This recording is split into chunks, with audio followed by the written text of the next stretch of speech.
Dear guests, dear viewers, dear colleagues, dear friends, dear speakers, I would like to welcome you for this tonight's Fuarista Stage. For those who are listening for the first time or viewing for the first time live or through the video, the Fuarista Stage event, I would like to make a brief introduction. What is Fuarista Stage? Well, first of all, I would like to say hello from Turkey. Fuarista Stage, Fuarista itself is our brand, which we have created with the aim of giving trainings for the exhibition industry. The trainings that we are giving actually are for the exhibitors, whether they are attending in a physical event exhibition or in a virtual event exhibition, or also for the exhibitors itself. We are training the staff of the exhibition companies, and also we are supporting by trainings the virtual exhibition organizers on their projects. And Fuarista Stage, actually, it started as a pandemic project. When, if you remember, 2 years ago, we all suddenly immediately closed in our houses and we didn't have access outside. We couldn't go to our offices and we started working through our houses, homes. It was a need to meet. So we discovered the video conference platforms, and we started meeting with our colleagues. Then it became Fuarista Sahnesi in Turkish, as we call it, in English, Fuarista Stage.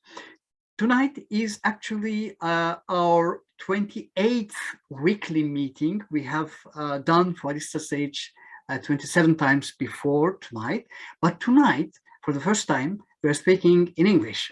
Our main language of communication will be English. We have our translator, Mr. Jem, who is translating in the Korean language. So please find the Korean language if you would like to listen us in Turkish.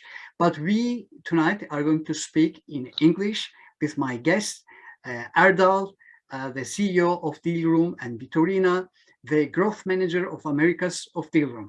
So let's start. First of all, I would like to thank you very much for joining us tonight, Erdal and Vittorina, and welcome to our tonight's event. Hi, Mehmet. Thanks a lot. Well, okay, let's start. I see through the panel that our guests are arriving. Let's start. First of all, I would like to ask, as I ask in all my events, can you introduce yourself? Who is Erdal Kilinc and who is Vittorina Solano? Erdal? I will let the lady talk first. Okay, Vittorina. Thanks, Erdal. So my name is Vittorina Solano. I graduated from the Pennsylvania State University with a degree in marketing. I've always been interested in understanding people, what helps them, and in general, knowledge sharing interactions. As a student and a professional, most of these occasions obviously have involved ongoing events, either in my professional life or in my educational life. So I like working around people. I like helping others grow. And as I said before, I like knowledge sharing communities in general. So I feel very happy to be part of this panel today. Thank you for having me. Thank you for joining us tonight. Erdal? Hi there, this is Erdal. I'm joining from Espoo, Finland, and I am a graduate of Middle East Technical University and industrial engineer, and I have been dealing with event industry for the last 5 years. Erdal, let's start with you. Yes. You have created DealRoom in Finland, in Espoo, as far as I know, around 4 years ago. How the project started, what was the aim, how did you create it, the idea, or how did you create the company? How did you start everything? So basically, the idea came to me back in 2017. There was this event in Finland, if some of you know it, it's called Slush, which has a really heavy investor startup networking element into it. And the second big event in Finland is Arctic 15, which is usually done in end of May or beginning of June. And this year it's going to be again 5th of June. And this is also a heavy investor startup matchmaking networking event. So there will be like thousands of meetings. And these events, both of them, their uniqueness is that like people were able to match each other in advance and then meet during the event. So the idea came to me back in time. I was doing an MBA at Aalto University. And then I started working using this deal room idea, matchmaking idea for my MBA courses as exercises or thesis work. And then we got some funding from a foundation and we started the MVP. And in September 2017, we rolled out the first MVP that used us in a real in-person event. And back in time, we were not talking about these online events. Huh? Mm-hmm. And in 2018, we established the company because we realized that, yes, market needs solutions similar to what we provide. But one more additional question on this. You have started from Finland, and not Turkey, not UK, not USA. Why Finland? Because I live here. Okay. But initially you didn't start just only for Finnish market, I guess. We originally designed the product for the global international market, and the Finnish market is like 5 million market. The Finnish market, the event industry, had a good element in matchmaking, which we said like, okay, this can be replicated globally. And when you think about like B2B events, you really want to go to the B2B events to meet people, collect leads, which takes the roots of the deal room, which, you know, you get to the room to make some deals. Mm-hmm. When you started, did you imagine that it's going to be real virtual events in the future, or the main idea was to start to support the physical events for better matchmaking? Or I mean, did you ever thought that one day it's going to be totally virtual events? No, I'm a strong believer of in-person events, and we never assumed that the virtual events will come this way.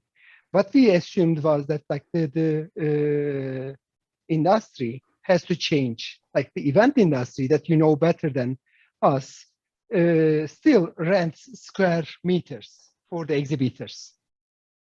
However, when you come back to people are not going to rent 10 square meter or the corner stand area, booth area. People go there to showcase their product. People go to the event to learn the new technologies. People go there to see what's changing in the industry, the new technologies that are coming. And people go there to make connections, collect business cards. However, the event industry still tries to rent the square footage, 50 square foot, the corner one, or here, the traffic is more, people are just getting from the reception or, check-in points or etc. So we expect that this has to change. People will demand what they are looking for instead of, renting square footage. The event industry has to change from estate business to a business that, enables deals directly. And we designed our platform based on this assumption that, instead of square footage, let's go square meters, let's go to number of connections made, number of deals made. And when you started, how did you start it? What was the first project that you really used in a very, with the full potential, the platform?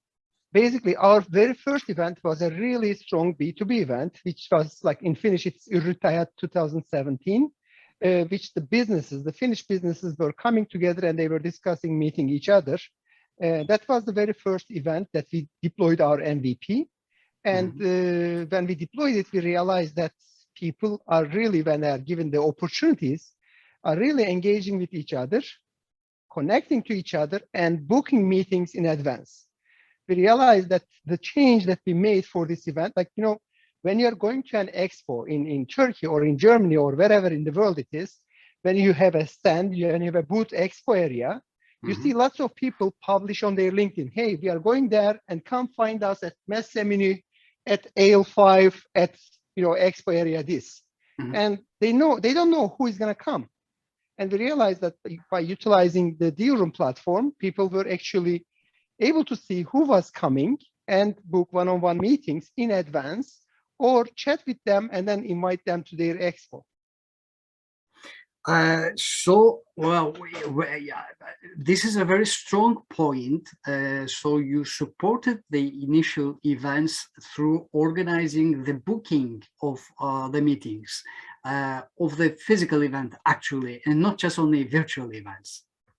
Yes, it was like DealRoom takes its roots from physical events, and we are still working for the physical events wherever we still have the virtual event too altogether. And the whole point for physical events is to get people engaged in advance, get to know what will be the program of the event so that you can decide which stages you're going to follow or which workshops or roundtables you will join. And then you decide which expo companies you will visit.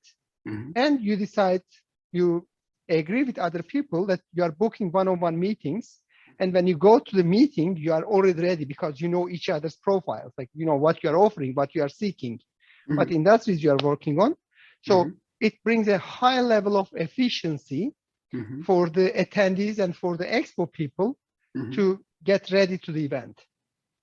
And moving to the virtual side, that's a funny story. Now, you just saw our CTO just jumped in and then he left. I don't know where did he go, but 2019, December, I was in the office. We were in the same building, but a smaller 20 square meter office.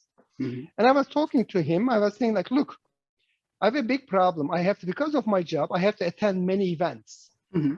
But I hate attending events because I have a problem when I get the perfume at the airport or in crowded areas. I have a migraine. My migraine kicks in, so I have to take a painkiller every event, every single event I join.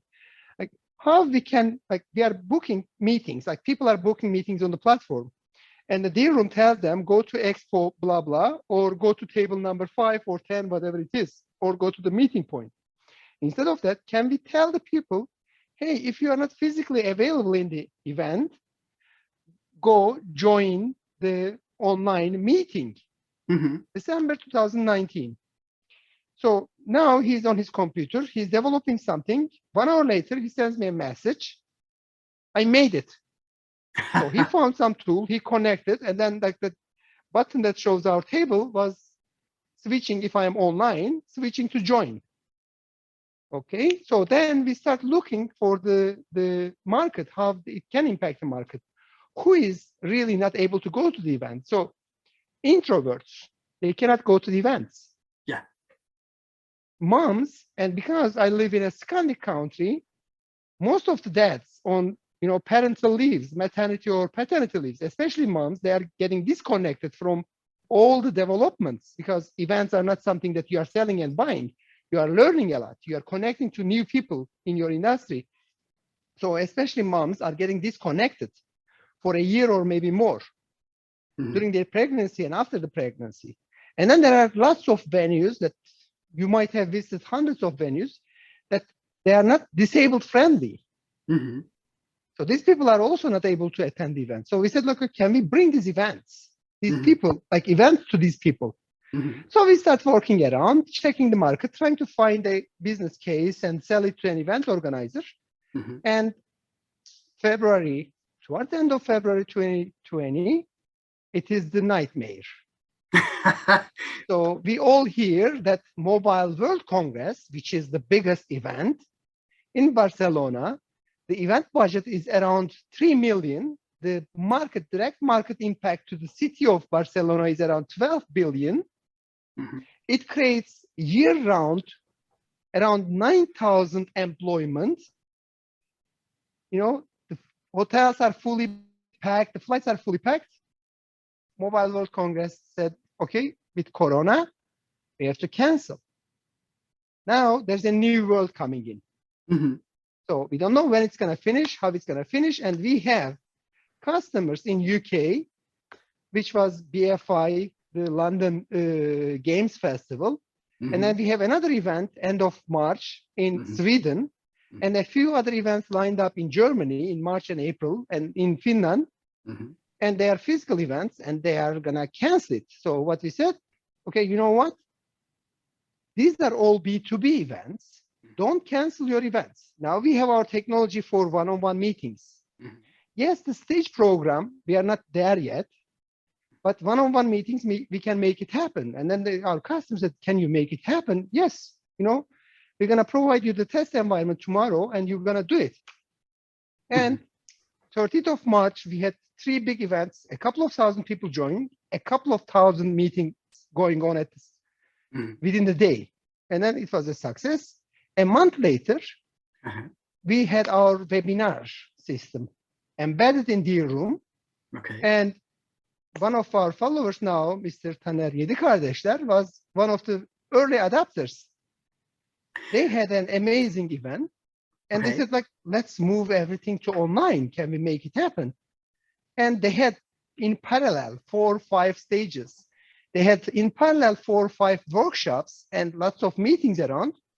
And there's no technology like in Zoom, you cannot manage it. Like their total stage time was around like 200 hours with parallel stages and workshops. Like you have to create 50, 60, maybe 100 Zoom links.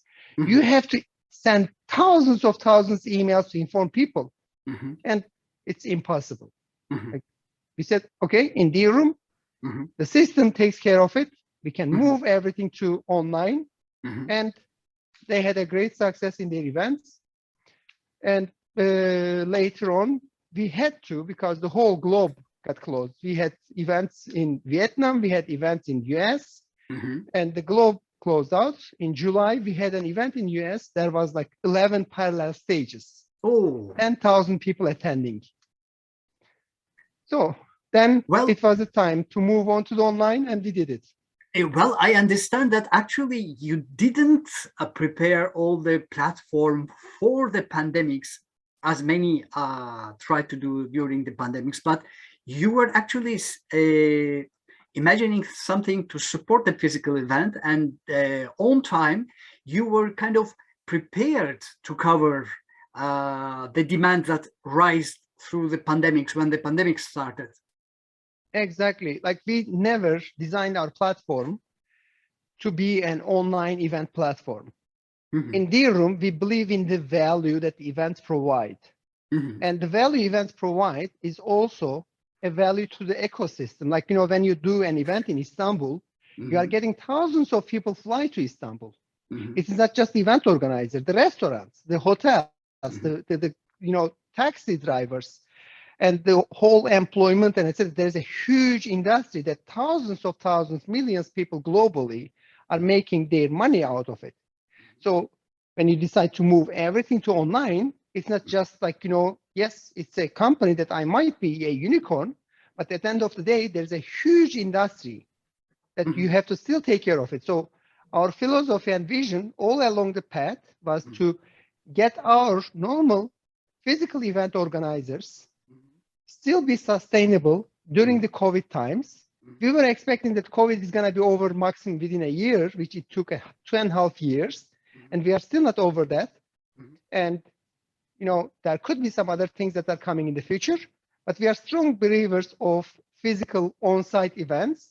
And the whole design that we kept in-house is to replicate the physical online events and make sure our partners, event organizers, whenever they have a chance, using our technology, they can switch back to the physical events.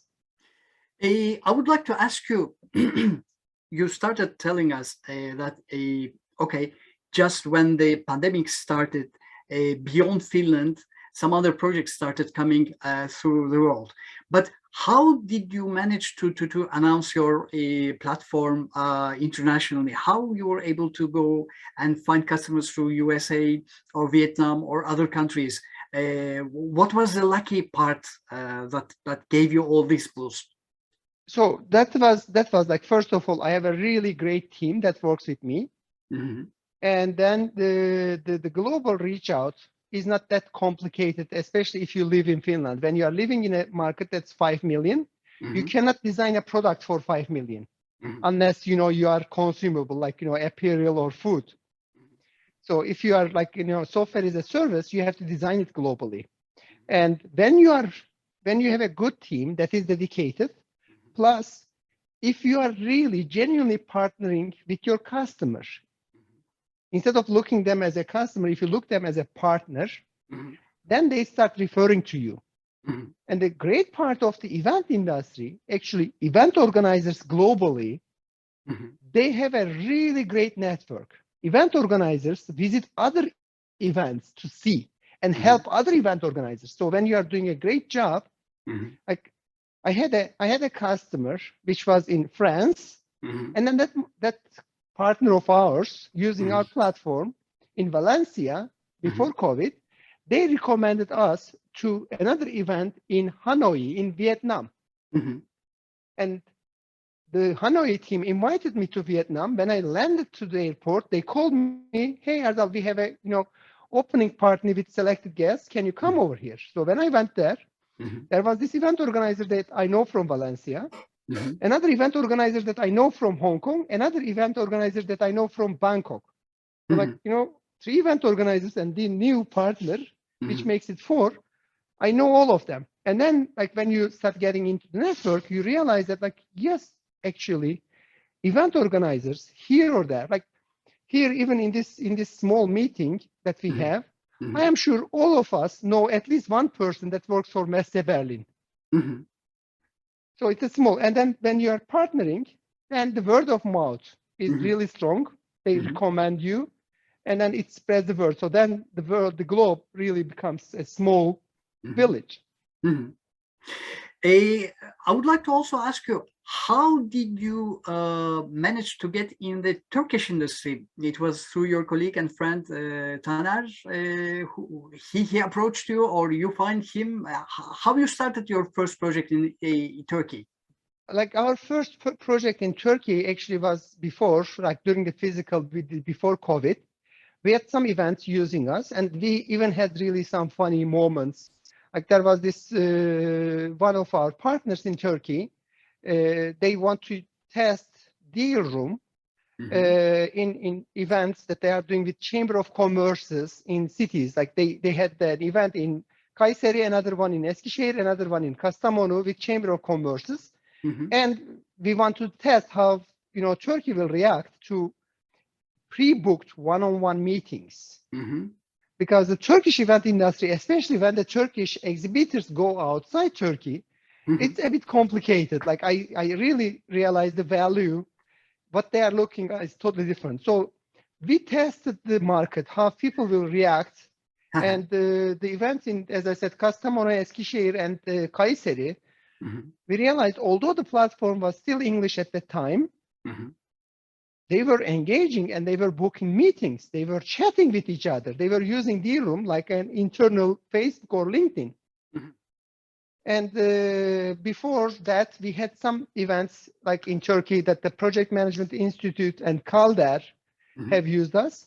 And when the Corona hit, especially in March, April, May, all the event industry were on internet looking for solutions, how they can sustain or how they can keep their promises to their customers that were expecting a physical event, which they have paid or registered or etc. So everybody was looking for a solution. I really don't recall how Mr. Taner reached us, but most probably it was again through a reference. Well, I would like to ask you at this point, in the last 2 years, I was able to review or visit or let's say, understand around 30 different platforms from Turkey and from abroad, internationally. And I'm in a position, let's say, to understand and to compare. And in my trainings, I also speak about different technologies for the exhibitors and for the potential organizers. But in your system, in your platform, DealRoom, can somebody organize an event with, let's say, real stands, 3 dimensions, putting products can it give the real feeling of an exhibition? That's the toughest question. Okay. I know where you want to go ahead. Mm-hmm. So let's go back to the basic assumption. Why people go to events? They go to events to learn, to follow the stages and workshops. They go Correct. to the event to see the technologies that are put in their industry to the market. They go to the event to showcase their product, Mm-hmm. and they go to the event to meet like-minded people in the same from the same industry. Mm-hmm. So these are why people are going to the events. Okay. Now, what do you want to provide? What value we want to provide? Do we really want to provide a SimCity-like environment that people are going there and then just, hanging around and seeing the 3D or 2D? Like 3D is not really that easy, but let's say 2D. Mm-hmm. Or do you want people to access what they need Mm-hmm. in a simple way? Mm-hmm. So in DealRoom, we decided to take the secondary path, which was not a commercially great idea. Because I know that lots of others, when they put 2D elements into their solutions, it was easy to market, easy to sell. And then the value that's out of the event was mostly impressions, screenshots, but there was no business value over there. Mm-hmm.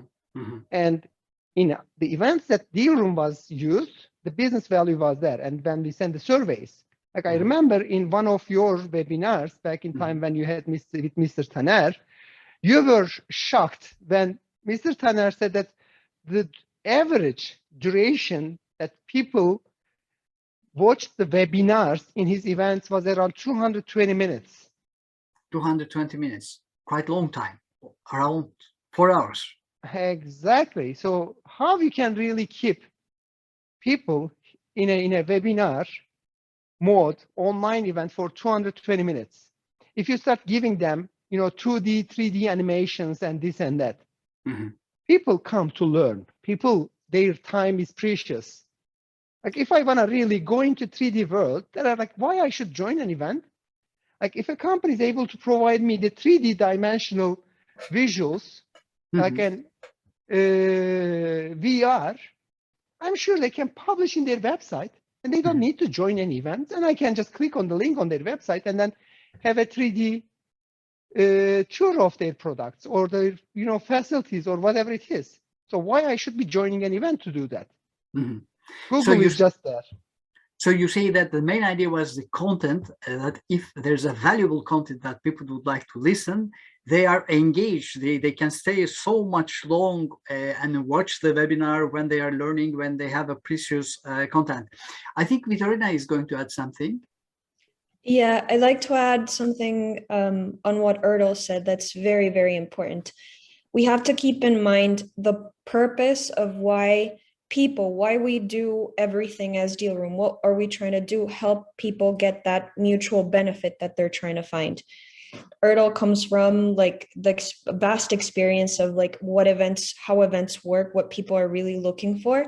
And as a marketer, I can tell you, you don't have to always do everything that's possible to a product. You have to think about like what your client is also ready to accept, because some people, yes, there's a virtual reality, augmented reality, and other things that can help promote and enhance that experience. But there's also this sense of technophobia that even if you go for and adapt all these technologies, is it really going to bring that value that your customer is seeking? Are they ready for it? Like, you have to take into account all of this. And what we pretty much do and try to do at DealRoom is make all the complex just simple. Try to make the best return on investment, not only in like what you invest monetary wise, but also the time that, if you're going to an event that's powered by DealRoom, you're gonna get what you're expecting because you, like, the customer is at the center of it all. So it was actually, I think what Erdal just said before, it's not a real estate approach. It's not selling the stand. It's not selling the space. It's more selling the value. How you're going to, with what content are you going to feel the time that you're spending in that virtual event, especially if you are talking for virtual. But I would like again to ask the same question from another point of view.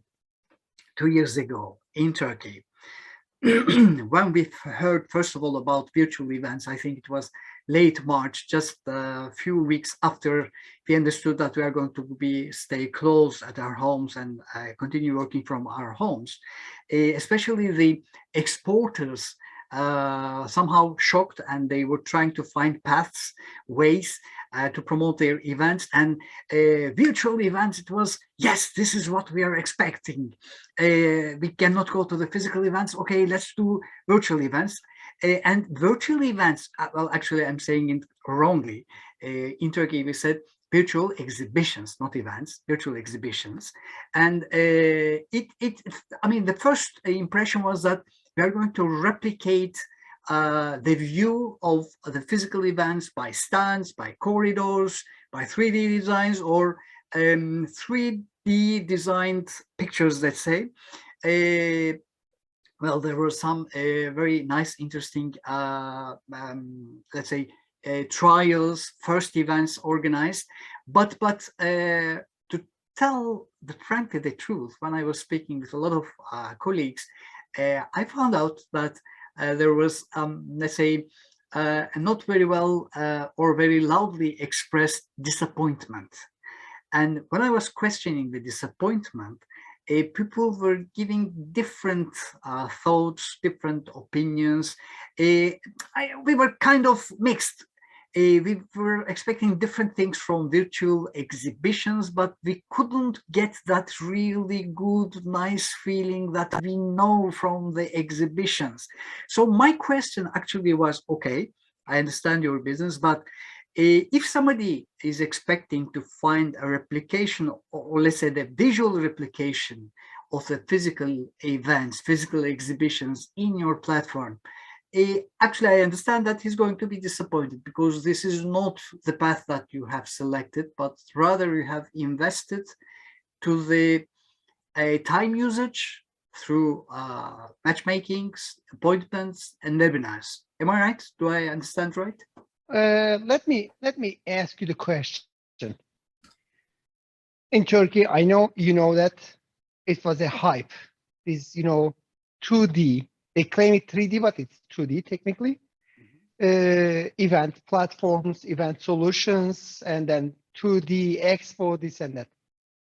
Have you heard? Apologize, I have to correct. There were actually very nice trials on 3D events, and I have tonight Mr. Murat Çakır with us, who is also the director of the defense industry event, that they tried very nice, interesting things in 3D. There were some nice trials. Okay.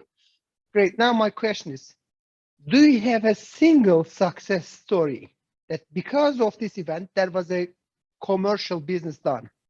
Because of someone got impressed with that 2 or 3D? I don't know. You are in the industry, you are meeting lots of people. That. If Mr. Murat hears us, and if you can unmute him, I would really love to hear if there was a success story, that there was a deal cut. Okay, please continue. Let's move on. Okay. Now, here's what happens. Business networking is all about building the trust. Okay. Like, it's not only Turkish people shake hands. Everybody globally shake hands. Okay. The most thing that I missed during COVID was to be able to shake hands with people, because you start building the trust with shaking hands, with talking face to face, eye contact. So it was building, like, business is not what you are really selling most of the time. It's how you are building that relation and how you are building the trust. Mm-hmm. Now, when you remove the human element from the trust building, and when you carry it over to a 3D animated world, building the trust is not that easy, which I don't believe in. So in DealRoom, what we want to do is to teach people to build the digital trust. And how you do the digital trust, we provided in parallel thousands or 10,000s, whatever it is, meeting rooms that people get into the meeting room with their camera on, and they have already the business idea of each other. And they have 20 minutes or 30 minutes or 40 minutes, depending on the event structure, time to discuss and get into the business right away, discuss and build that digital trust. In Deal Room, our one-on-one meeting structure still doesn't have dropbacks. Like, you have your Fuarista dropback and I don't have it. Because we see that even the dropbacks are a barrier to build the trust. Like, if I'm at home, today I decide to be in the office, and if there's some clothes thrown out, it's my human part, and I want that to be visible. This builds the trust. But any barrier that you are putting from our human side, actually you are losing from the digital trust. So that's why we simplified. We made sure that whoever uses our platform, the human element is there and human connection is there, because the business is going to be done with the humans. But I'm not closing the doors. I'm not closing the doors to Metaverse. Before going to Metaverse, I was notified by Mr. Murat. He would like to add, I think. Mr. Murat, I'm sending you the demand for opening your mic. You have to open your mic. Yep, it's open right now, I guess. Yes, we can hear you. Please go on. Thank you very much for joining this event, and I would like to express my feelings about the virtual events and our experiences until now.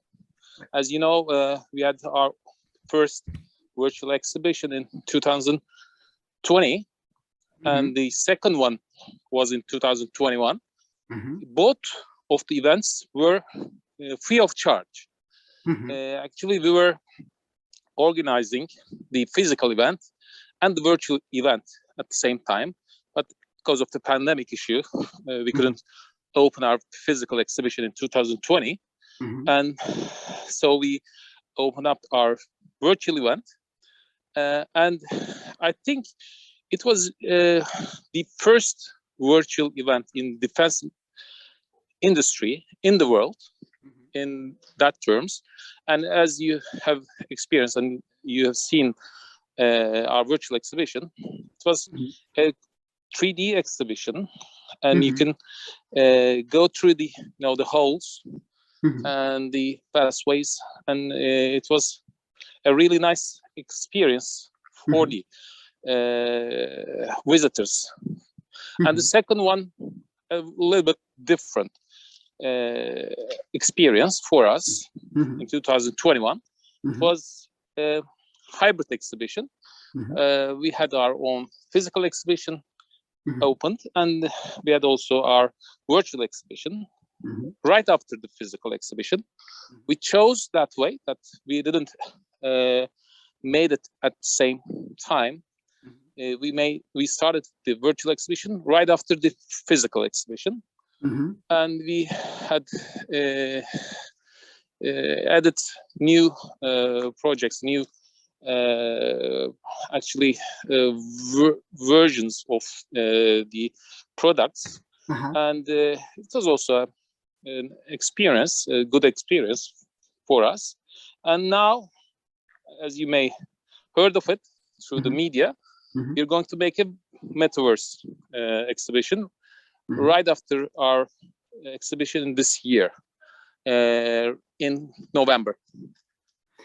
Fantastic, good to hear that. I would like to recall that Erdal asked actually the question, do you know, have you heard if there was a commercial success through the virtual exhibition that you have done in your platform? As I said, actually, we are not in selling virtual exhibitions, and we will not do that. Okay, we're at a different side, actually. This is an additional event for us, the virtual exhibition. We will continue in Metaverse form. in the virtual events, and we will not seeing it as a commercial value. Okay, so you're not expecting commercial results through this 3D virtual exhibition, but you have it like a support, let's say, Yes. to the physical event that you Yes, are that's already correct. organizing. Yes, that's Okay. correct. Mr. Murat, thank you for your contribution. Thank you. Okay. Thanks a lot. Yeah, from here, you know, Mr. Murat said that they're gonna do a metaverse. Now that is totally different. You know, this, you know, 2D, 3D virtual events and metaverse, they're not the same thing. Okay, how do you define the metaverse? I'm really asking this question because I have not understood it very correctly, I think. I hear a lot of things about metaverse, multiverse, metaverses, different platforms. How you define, or where do you define yourself as DealRoom? I'm asking this not with a tricky way. I'm really trying to understand. I mean, where do you situate yourself? Where do you position yourself in metaverse? So DealRoom will have, our last press bulletin was saying that we have operated in 6 continents, 5 continents, and then it will expand more. So if you're not aiming to expand to Antarctica, then that means it is the new continent, which is the metaverse. So what's a metaverse? If any of you have kids, they have some sort of a smart device, their cell phone or tablet or whatever, and they start playing games, and they're buying assets. Like, you know, they are buying armors or glasses or clothes or, you know, whatever it is. They so are now they are asking us to pay for some amount to take coins within the game to purchase different products. So you have assets. I'm a Pokemon player. Okay. And my son is also playing Pokemon.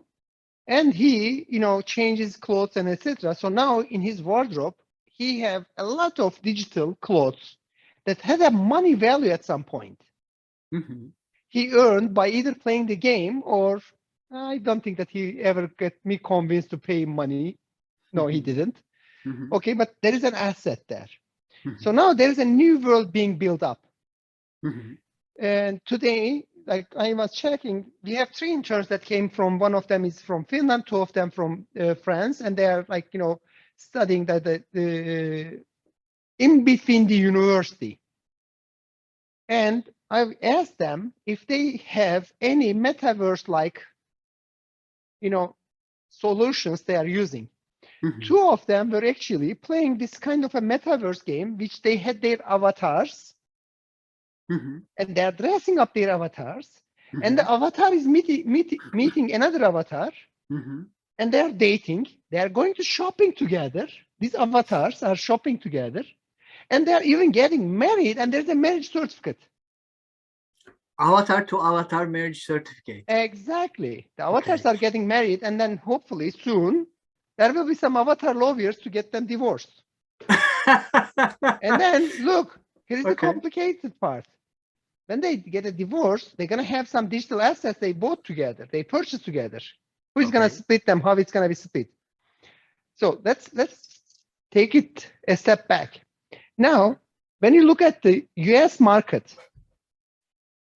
30% of the US population is obese. Right. That's a genetical problem, that's a habitual problem, this and that. Globally, 15%. And again, globally, 20% of the people, they are not disabled, but they have a mobility problem. They don't want to go out to the street, especially post-COVID. Lots of people, they really don't want to go out to the street. They don't want to get into the crowds. So these people are going to build up a new life on the 6th continent, which is going to be the metaverse. So where DealRoom positions itself is going to be the augmented reality of the metaverse. So we are not going to get people dress up their expo in DealRoom. we are going to make sure all these solution providers that companies are building their 3D metaverse elements and assets can be integrated to DealRoom. Now in DealRoom, our expo is simple. When a company wants to build their expo in DealRoom, it's an HTML text-rich area, which they can put their text, and that's it, that's all. Or if they know how to embed a widget, and we have seen some expo companies in DealRoom actually embedded their widgets with their product catalogs, even with their 2D visuals. So this is what we're gonna simplify it. Anyone, let's say you're gonna design an event in the city of Istanbul. So very soon, in a year or two, there will be open source metaverse of the Istanbul. It can be on the Facebook, it can be on the Amazon or Google or Alibaba, or it can be open source. So you as an event organizer will get the widget of the city of Istanbul so that people can just put in the DealRoom. Now you have an expo, so all these people that are creating their expo, they will create their own assets on one of the metaverse platforms. So they can get the widget and embed in DealRoom. And now you have a venue, Lütfi Kırdar, or wherever it is. The venue will have its own metaverse environment. So you can embed them. And then me as an individual joining the event. I will have in 3 to 5 years, my avatar in one of the metaverses, so I can join in. So once you are moving in to the metaverse, you can be the real person joining the physical event, or you can be your avatar with a VR. Okay. Or augmented reality to the metaverse. Now, I'm going to go back and ask the question to Vittorina. When she started working with DealRoom 2 years ago, she wrote a really nice article, and she was suggesting me to move DealRoom to virtual events instead of physical events. Do you remember that good old times, Vittorina? Yes, I do. And what was my reaction back in time? You were not against it. It was just not now. Exactly. Why it was not now? First of all, internet connection was not good enough. Second, in the event venues, the infrastructure was not enough for indoor geolocating and installation of augmented reality. And attendees, they don't have required gadgets and assets, digital assets. Now, after 2 years, I have a Bluetooth for my cell phone. I have one on my head. You realize my camera is like kind of fancy one. It just changes the angle. We all invested a lot of money into this kind of infrastructure. What happened just 3 months ago? We never closed. We closed our offices in Finland for only 2 months in 2020, between April to June. And after that, we kept the offices open. And I did not get COVID. 3 months ago, my wife had to go to an event, a space tech event in Singapore. And she bought the hotel, the flight, all the arrangements, and also they're going to open a physical stand there. Everything was ready. Sunday morning, she wakes up. Her eyes are kind of shady a bit. I asked her to do a test. She's COVID positive with no symptoms, so she cannot go. My business partner, Mustafa, had to go to Vegas for a really great Atlassian conference. And he applied for the US visa, which the appointment was 8 months ahead.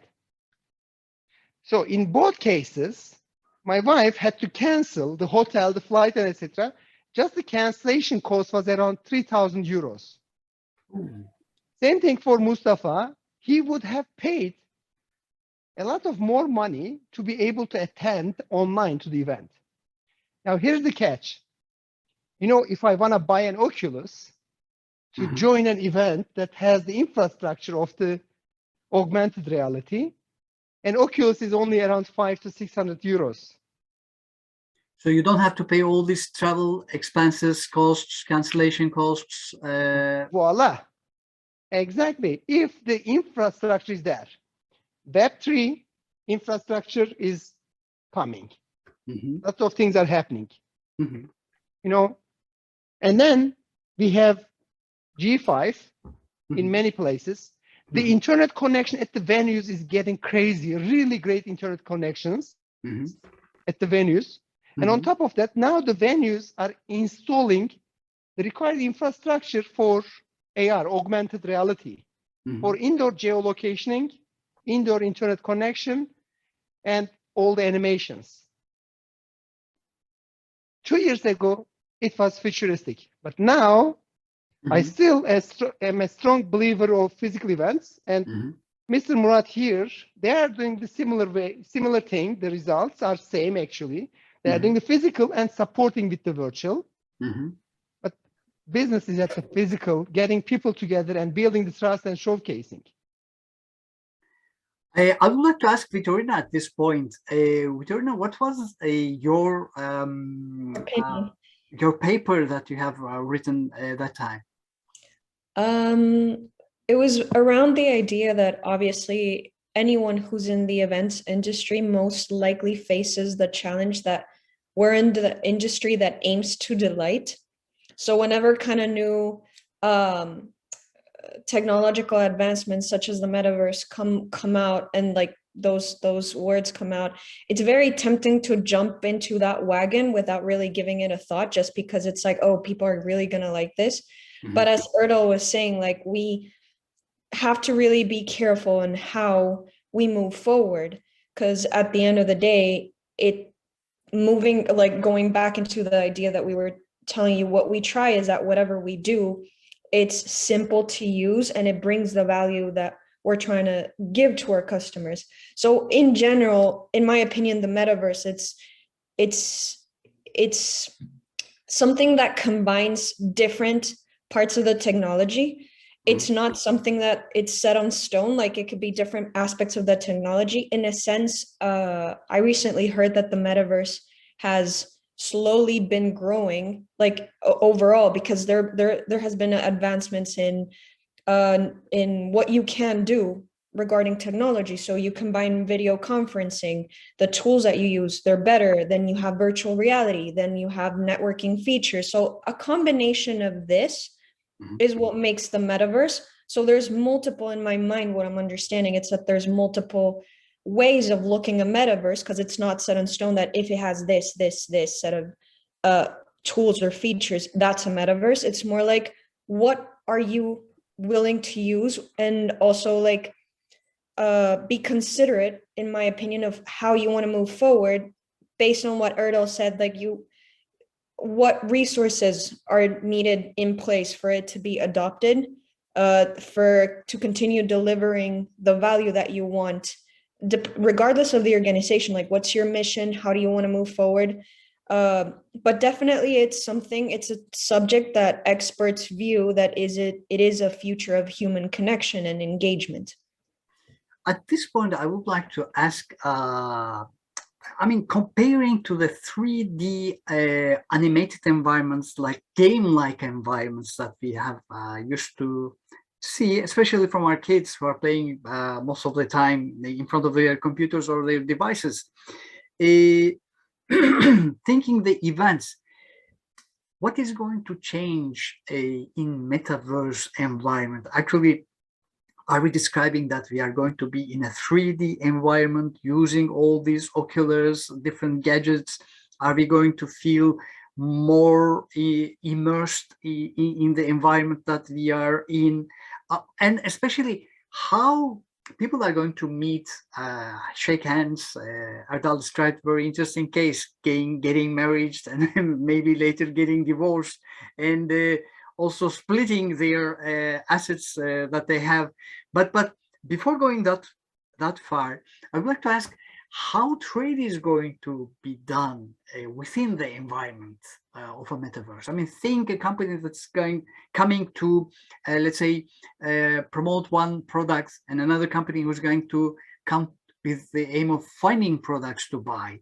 So they are going to meet in this metaverse environment, but how do you feel that the trade, or let's say the learning, the exchanging of information is going to evolve in metaverse environment? Okay, let me jump here. Okay. My previous job was training and sustainable development for adults. Okay. And I was managing a project in Africa, in Guinea-Conakry, where I landed to the country on the, like when I was going from the plane that was landing, there was kind of like a lot of lights, around maybe 20, 25 lights over there that I see on the ground, and lots of bushfires around. I was thinking that light area is going to be the airport, which later on I realized that was the main street passing through the parliament, and that was the only place that had lights. Okay, so from that industry, and it is not too long ago, it was just 2007. Okay, So, 15 years ago. Yeah, 15 years ago, the capital city of a country that has only 20 light poles. And we were discussing that, like, how we can move, especially adult education, to online. Because I was flying there from Canada. The instructors were from Germany. Our customer was from Australia. And the people to be trained are locally in Africa, in Guinea-Conakry or somewhere else around Guinea. So how we can do online education? It was a big discussion. Like, it was discussed before us. It was discussed in 2019, a lot of people. What happened in March 2020? 1.2 billion people globally in 1 week switched to online education. 1.2 billion in 1 week. Correct. So this is how technology can change. It can be a disaster like COVID, or it can be something else, but technology has a big impact to change things. So now let's step back, go back to this Oculus. There is an office over there that's empty, which my team members are taking their Oculus and playing tennis and this and that. To get used to it. They are also doing the Facebook meeting. It's like a competitor to DealRoom. And I'm just taking videos of them and watching them. I'm not like I have a problem. I cannot take a, like I have a positioning problem. Like I cannot take a boat. I will get seasick right away. Or when I'm not driving in a car, I get seasick right away. So, and my team members, when they are on the Oculus for like 20 minutes, I see that they're sweating. Their brain is unbalanced. So we still have a really long way to go to improve these technologies. People are not able to really in a healthy way to use the Oculus for more than 10 minutes because the brain and our inner ears, the water, the bridges over there is not really responding. It's not adjusting. So we have a long way to learn to live in the metaverse world. But there's also a generation that's coming up that they have been educated with online education last 2 years. So their brains are going to adjust better than ours. So yes, things are going to switch. Metaverse is not going to come like this. And the event industry is not going to switch to 3D right away. But there is going to be a small transition. People are going to be able to use the Oculus, walk into the venue, check 1 or 2 expo in the VR or in the AR, and then take their Oculus out and get onto a one-on-one meeting like we do now. Their brain is going to relax. And then after their meeting, they're going to put their Oculus and check the other expo. And slowly it's going to move on. And in maybe 2030, we're going to have 30% of the world population not leaving their home, ordering everything from outside. And okay, let me give you this example. Right now, the markets around my office, they all have this small bakkalçıra in Turkish. Okay. The guys, the boys that are carrying the goods to the houses. Exactly, the groceries to the houses. Small devices Okay. And the streets are full of them, like around 250 of them. Okay. I'm ordering it. So the guy in the market is putting whatever I ordered into that machine. It's a robot, small machine, and then it's coming all the way. I'm able to trace it, and when it comes in front of my door, I know it's just over there waiting for me. I take it out, I take my bag of my groceries, and that device will go back. Around 250 of them. And like, think about it. 250 of them on the street right now.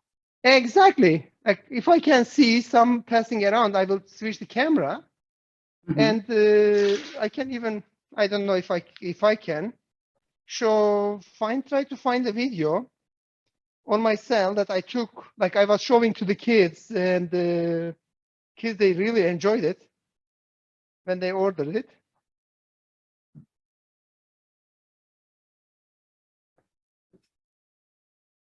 Oh, fantastic. And they are on the streets in Espoo. Yes, 250 of them. Okay, and they're distributing the groceries that you have ordered. Exactly. Let me go a bit forward.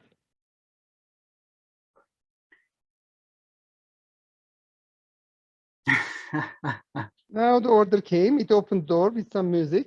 Okay. Camera. And then the kids, they take out, and there's a small gift of a chocolate. Okay. So this is the future that the kids are gonna live. The future that is actually has arrived Yes. in your environment. So you're telling me that step by step we are going to get used to use these new technologies. We are going to understand how to be able to use them in the most suitable ways or appropriate ways for our events. Well, it's kind of difficult to understand, but I guess you're in a position that you're following very closely all these technological developments that are going to change the way that we are doing our events. Well, actually, our meeting tonight itself is a virtual meeting. Who can thought 3 years ago that one day we are going to meet from Espoo, Helsinki, Finland to Istanbul, Turkey, and maybe other places, other cities. Vittorina, I know that she's in Montreal right now, Canada. Ah, okay, from Canada. And we are going to meet all in one night in an event and speak about exhibitions. They would say to us, are you crazy? It's impossible. But we did it. We do it right now. So I can guess new developments are going to come and change the way that we are doing our events. Well, before closing, I would like to take your final comments. Vittorina, first of all, with you, how do you see how things are going to evolve? Are we just daydreaming, or let's say tech dreaming, or is it real going to be a sustainable way of doing business, all these virtual events and virtual platforms? I think sustainability, how to have this growth sustainable, you find it along the way. Technological advancements are going to continue happening. And as Erdal mentioned, like, advancements are going to keep happening, but in the sense of like how the product adjusts better to the human rather than making humans trying to attach to something artificial. So, because that's the most simple way to adjust a service, like a product in that sense. That's my opinion. We can definitely expect, like, as more technological advancements occur, also they will become more affordable, and we can make them more accessible and have that inclusivity and equitable metaverse that Erdal previously mentioned. That is very important, because it's not only the benefits of like, yeah, we're all like meeting around, it's easy to access, have a virtual meeting, but also make sure that everyone has the same opportunity to is very important. Thank you very much, Erdal.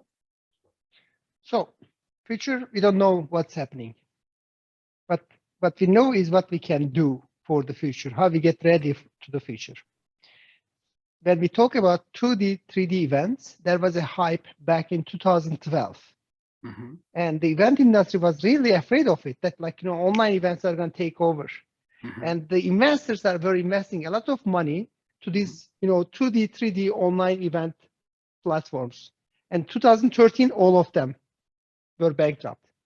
2020, around April, all these codes get back. They start digging in and they took it back and they opened it. And then there were a lot of solutions. There were 3-4 amazing solutions from Turkey. Mm-hmm.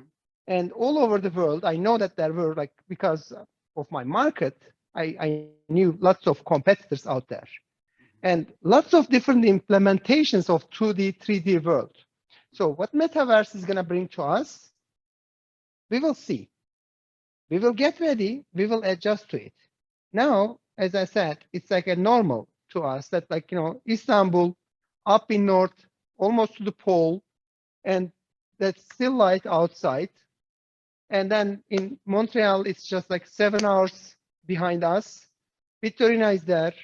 And then I see that some people that have joined there from Dubai now. Ersoy is from Dubai. And we are in a meeting. We are having, for us, it's an evening. For Vittorina, it's just gonna be lunchtime. I'm sure that she's getting hungry now. Asli is also in Montreal. She's getting hungry now and whatsoever. So this is a new world, but it just became so normal to us. Mm-hmm. Before closing it out, if you can let Ömürden, if you hear us, if you can let Ömürden to turn on his microphone and the camera, because I know that before Corona and then during Corona, he organized and joined as a speaker, as an organizer to many, many events. Mm-hmm. So I want to hear from Ömürden how the Metaverse can affect Turkey in the point of event industry. Ömürden, yeah, you have the voice. Hi, everybody. It's really a difficult question for me. First of all, thank you very much for this beautiful organization. I really learn a lot. But from the perspective of Metaverse and events, I have really lots of dreams about the future. As a person who likes really very much of this pandemic with respect to these virtual events, virtual exhibitions. And I believe when we mix this virtual event and Metaverse, we will be expecting really huge and big events with lots of crowds inside. Actually, from the perspective of Turkey,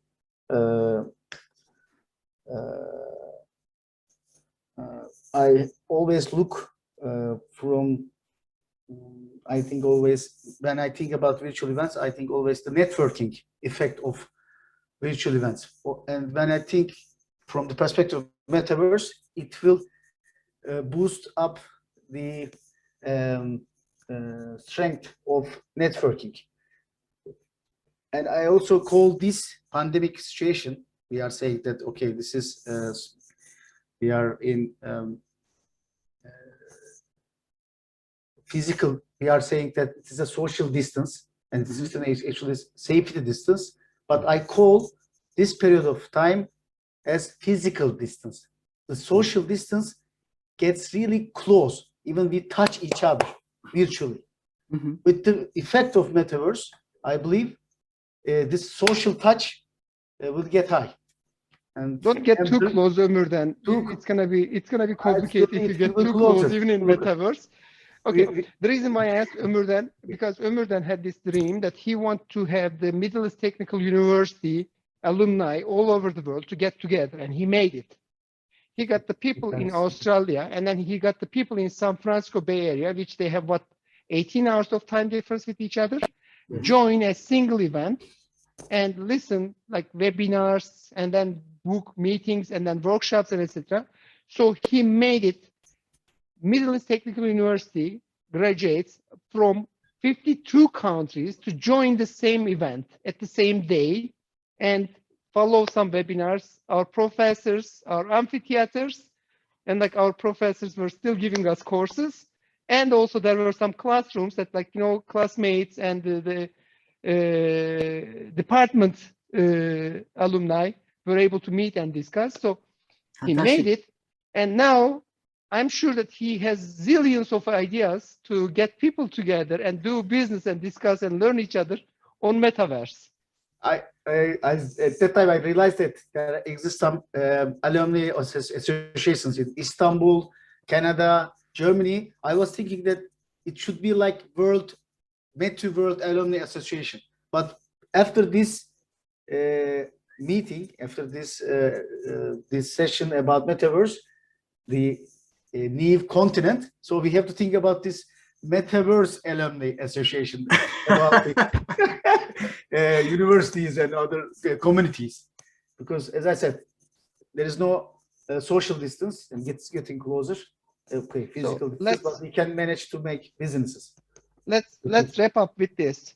Now we have Web3, Okay. we have G5 and maybe G6 or 7 to come. Mm-hmm. We have blockchains and we have AI. Mm-hmm. This to me means that at some point, Mm-hmm. our metaverse avatar Mm-hmm.